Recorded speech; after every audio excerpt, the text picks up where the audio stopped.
Հայր Զաքարյա, այսօր կատարվողը կարող եք մեկ նախադասությամբ նկարագրել։ Այսօր կատարվածը մեր հայոց պատմության մեջ ամենաողբերգական եւ ամոթի օրն էր։ Ես 25 տարի բնակվում եմ Մայրաթոր Սուրբ Էջմիածնում, նման բան անգամ երևակայության մեջ հնարավոր չէր պատկերացնել, երբ ուժային կառույցները պարզապես բիրտուժ կիրառելով, մարդկանց հրելով, կարծես թե եկել էին եկեղեցին ազատելու թշնամիներից։ Այս խարանը մնալու է մեր ժողովրդի մեջ,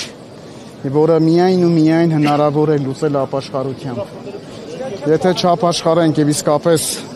չանդրադառնանք այս ամենին, ինչ որ կատարվում է հիմա մեր երկրում, մեր հայրենիքի, մեր երկրի եւ մեր ժողովրդի հետ կարող են նաեւ հոգեվոր տեսանկյունից բազում վատ բաներ լինել։ Հայոց եկեղեցին ի վերջո, տեսեք, հայոց եկեղեցին մնացել է վերջին խրամատը մեր պետականության։ Եթե այս խրամատն էլ հանձնենք թշնամիներին, ապա լինելու է հայոց երկիրը, այս հողը, բայց այստեղ լինելու են ոչ հայեր։ Եվ մենք լսելու ենք թուրքական ազանի ձայնը։ Եթե այդ է նպատակը եւ մեր ժողովուրդը համակարծիք է եւ չի ուզում պարզապես իր արդար ձայնը բարձրացնել, ապա շատ տխուր իրավիճակ է։ Պետք է անի հավատավոր ժողովուրդը։ Առաջին հերթին պիտի կանգնի եկեղեցու կողքին եւ եկեղեցականների իր արդար վրդովմունքը արտահայտելով այն ամենի հանդեպ, ինչ որ հիմա կատարվում է։ Սա իսկապես մեր, չգիտեմ, սա մեր ազգային խայտառակությունն է։ Մայրաթոր Սուրբ Էջմիածին նման կերպ վերաբերվել են մեր թշնամիները։ Եվ ցավալիորեն մարդիկ կան հատկապես սոցցանցերում, որ մեծ հրճվանք են ապրում։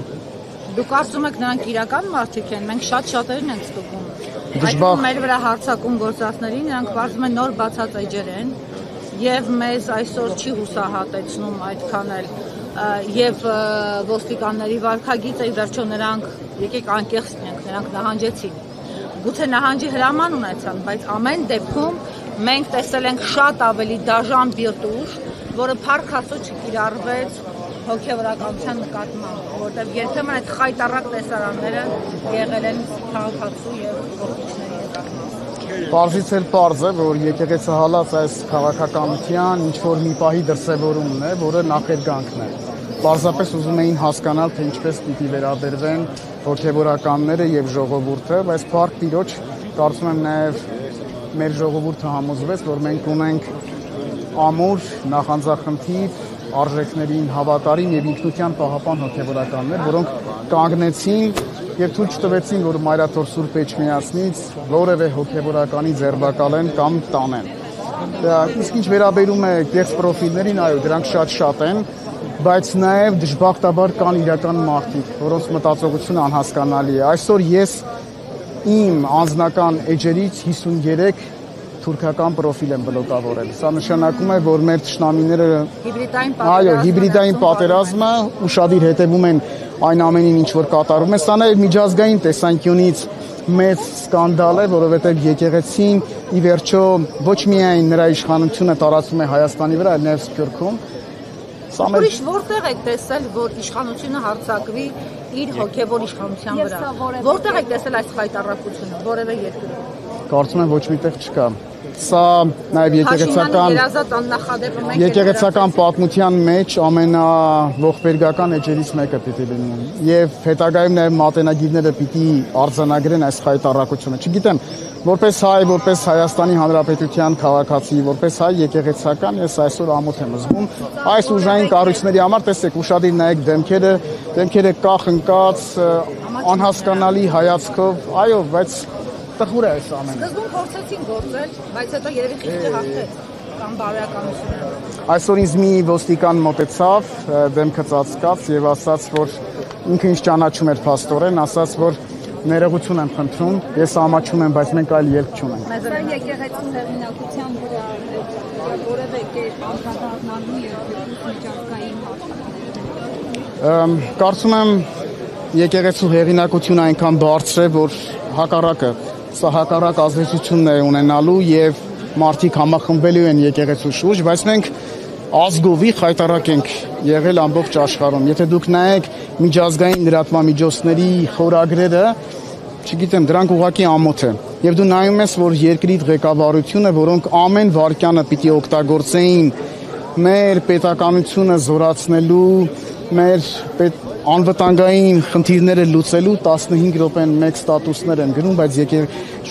պետությունը չի ղեկավարվում ստատուսներով։ Սա մեր ողբերգություններից մեկն է։ Նրանք կատարում են, տեղեկություններ կան, որ չի սահմանափակվելու միայն Միքայել Սրբազանի ձերբակալությամբ, այլ նաև գուքարած թեմի առաջնորդին են ցանկանում ձերբակալել, նաև Արշակ Սրբազանին եւ հետագայում նաև արդեն վեհապարի հետ կապված։ Դուք ինչ վտանգներ եք տեսնում, այսինքն 1-2 հոգու հարց չէ։ Ես որևէ բան չեմ կարող հերքել, որովհետև ամեն ինչ սպասելի է։ Հնարավոր է նաև բոլոր հոգևորականներին պարզապես ձերբակալեն եւ նրանց տեղն ասենք բերեն թուրք մոլաների։ Իսկ ժողովրդի այս դժվարությունը տեսնելով իշխանությունը ինչ է իրատեսական է, որ կարող է հետ քայլանել եւ հանգիստ։ Տեսեք, ամեն դեպքում այսօրվա իրադարձությունները ցույց տվեցին, որ որքան էլ որ Միքայել Սրբազանը ցանկանում էր կամավոր կերպով ներկայանալ քննչական վարչություն, ժողովուրդը պարզապես կանգնեց եւ 3 անգամ թույլ չտվեց։ Սա նշանակում է, որ իսկապես մեր ժողովրդի գոնե գիտակից խավի համար այս ամեն ինչ որ կատարվում է խայտարակությունը։ Ես վստահ եմ, որ համերաշխության, միասնականության ոգով պիտի կարողանանք բոլոր խնդիրները հաղթահարել։ Ի վերջո մեր աղոթքը ամենօրյա մեր երկրի խաղաղության, անվտանգության, մեր ժողովրդի բարօրության եւ միասնության համար է։ Մենք այս կերպ ավելի հեշտացնում են վեհապարին հեռացնելու գործընթացը։ Ուրեմն վեհապարին հեռացնելու ընդամենը մեկ տարբերակ կա։ Վեհապարին ընտրում է ազգային եկեղեցական ժողովը, որը նաև իրավասու է նրան հեռացնելու։